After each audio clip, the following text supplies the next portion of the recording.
দেশনেত্রী বেগম খালেদা জিয়া যদি কবর থেকে উঠে এসে আরেকবার দাঁড়াতে পারে, উনি এই ৭২-এর মুজিববাদী সংবিধানকে ছুঁড়ে মারবেন, সাথে সাথে তার কুলাঙ্গার পুত্র বাংলাদেশের মানুষের সাথে বেইমানি করা জনাব তারেক রহমানকেও ছুঁড়ে ফেলবেন।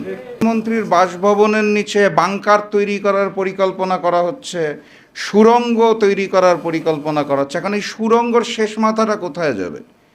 যদি বাংলাদেশের ভূখণ্ডের মধ্যে হয়, তাহলে যেখান দিয়ে সুড়ঙ্গ দিয়ে মাথাটা বের করবেন গর্ত থেকে, সুড়ঙ্গতে ঢুকবেন তো গুপ্ত হয়ে, ওই গুপ্ত সুড়ঙ্গ থেকে যখন বের হবেন মাথাটা উঁচু করবেন, বাংলাদেশের সীমানা হলে আবার ওই জনরসেই পড়তে হবে।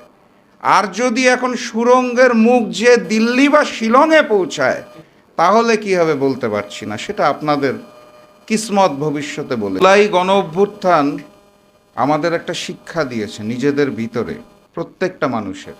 সেটা হচ্ছে অন্যায়ের প্রতিবাদ করার সৎ সাহস। সেটার প্রমাণ আজকের এই মঞ্চে হয়ে গেছে। আপনারা খেয়াল করেছেন কিনা জানি না, আমাদের বর্তমান সরকার যারা গণভোটকে মানে না, তাদের সাথে যেই সংগঠন আছে সরকারের অংশ, গণ অধিকার পরিষদ, তাদের ছাত্র সংগঠনের সেক্রেটারি এখানে বক্তব্য দিয়ে স্পষ্ট ভাষায় বলে দিয়েছে, অন্যায়ের সাথে আমরা নাই। এটাকে বলা হয় হিম্মত, সৎ সাহস। অন্যায়ের বিরুদ্ধে রুখে দাঁড়ানোর যে সাহসটা, যে প্রতিবাদটা, এটা আমাদের আগে ছিল না। এটা আমাদের মধ্যে সৃষ্টি হয়েছে এই জুলাই গণ অভ্যুত্থান থেকে। আমরা এখন প্রতিবাদ করতে জানি, প্রতিরোধ করতে জানি, প্রয়োজনে আবারও রক্ত দিতে জানি। এটা সরকারের জন্য একটা মেসেজ। আজকের এই সমাবেশ থেকে সরকারকে এই মেসেজটা নিতে হবে, না হলে ভবিষ্যতে তাদের জন্য ফ্যাসিস্ট শেখ হাসিনার চেয়েও বাজে পরিণতি আসতে যাচ্ছে। এটা সরকারও বুঝে, এটা সরকারও বুঝে। এই কারণে আপনারা খেয়াল করে দেখবেন, প্রধানমন্ত্রীর বাসভবনের নিচে বাংকার তৈরি করার পরিকল্পনা করা হচ্ছে, সুড়ঙ্গ তৈরি করার পরিকল্পনা করা হচ্ছে। এখন এই সুড়ঙ্গর শেষ মাথাটা কোথায় যাবে?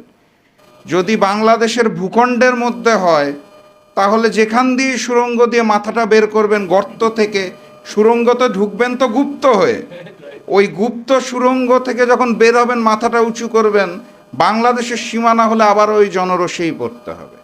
আর যদি এখন সুড়ঙ্গের মুখ যে দিল্লি বা শিলংয়ে পৌঁছায়, তাহলে কি হবে বলতে পারছি না, সেটা আপনাদের কিসমত ভবিষ্যতে বলে দিবে।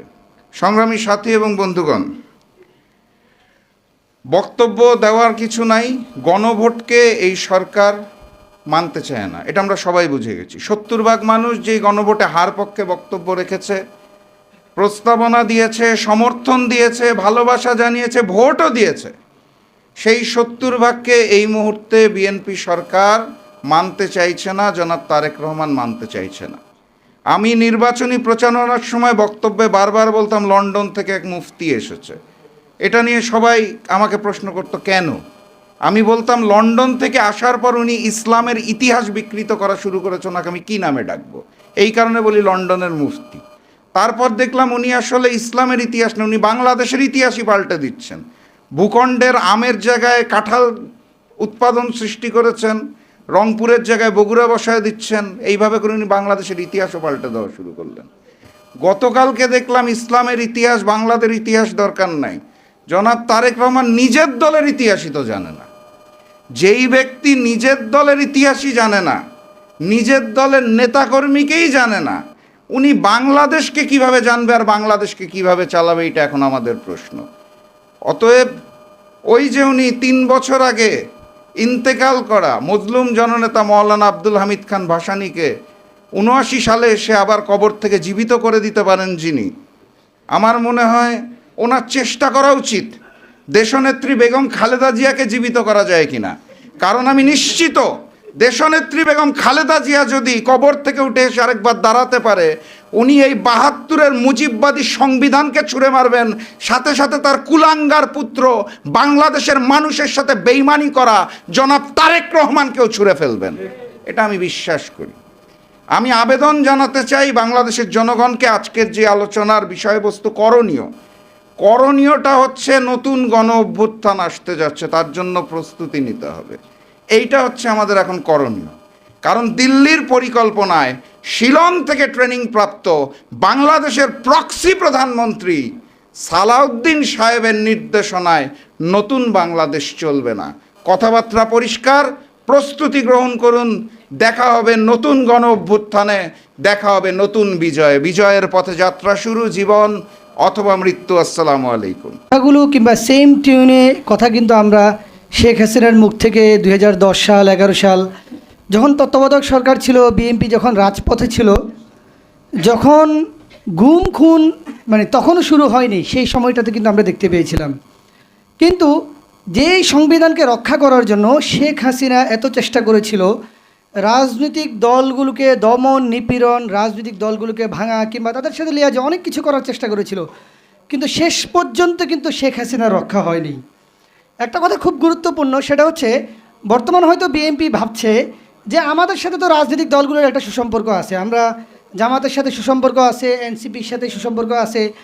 সালাউদ্দিন সাহেব তাদের মধ্যে এক ধরনের অহংকারের কারণে তাদের মনে হচ্ছে শেখ হাসিনা থাকতে যেমন শেখ হাসিনা সবাইকে কবজা করে ফেলতো, তাদের মনে হচ্ছে আমরা বিএনপি গত 30 বছরে যেহেতু মানে সকল ছোট দল আওয়ামী লীগের বিরুদ্ধে যারা ছিল সবাইকে আমরা এককভাবে নিয়ন্ত্রণ করতাম, আমরা এই রাজনৈতিক দলগুলো তো গণভোটে ইস্যুতে নিয়ন্ত্রণ করে ফেলতে পারবো। কিন্তু একটা কথা ভুলে গেলে চলবে না, শেখ হাসিনাও কিন্তু বাংলাদেশের রাজনৈতিক দলগুলোকে নিয়ন্ত্রণ করেও কিন্তু জনগণকে নিয়ন্ত্রণ করতে পারে নাই।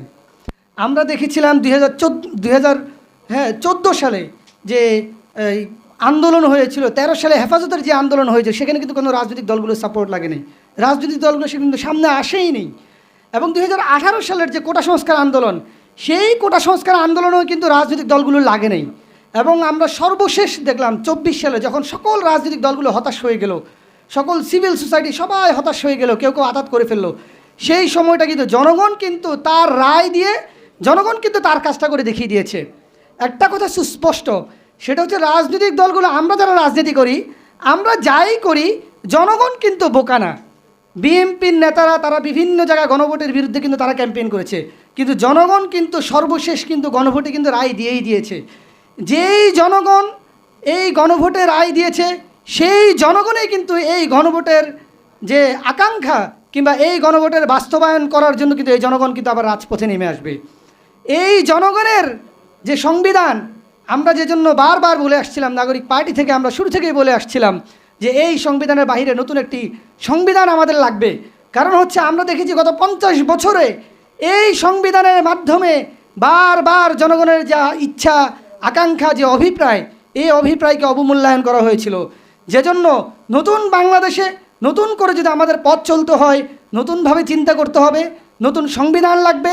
এবং এই নতুন সংবিধানের অধীনে বাংলাদেশের সকল জনগণকে একসাথে নিয়ে জনগণের 24-এর যে আকাঙ্ক্ষা, সে আকাঙ্ক্ষা বাস্তবায়ন করবে বলে আমি বিশ্বাস করি। এবং আমি মনে করি বিএনপি যেই ভুল পথের দিকে যাচ্ছে, এই ভুল পথ থেকে তারা সরে আসবে এবং তারা অতীত থেকে শিক্ষা নিয়ে হলেও তারা গণভোটের রায়কে তারা বাস্তবায়ন করবে এবং নতুন সংবিধানের গঠন করার জন্য তারা কার্যকরী পদক্ষেপ নেবে বলে আমি বিশ্বাস করি।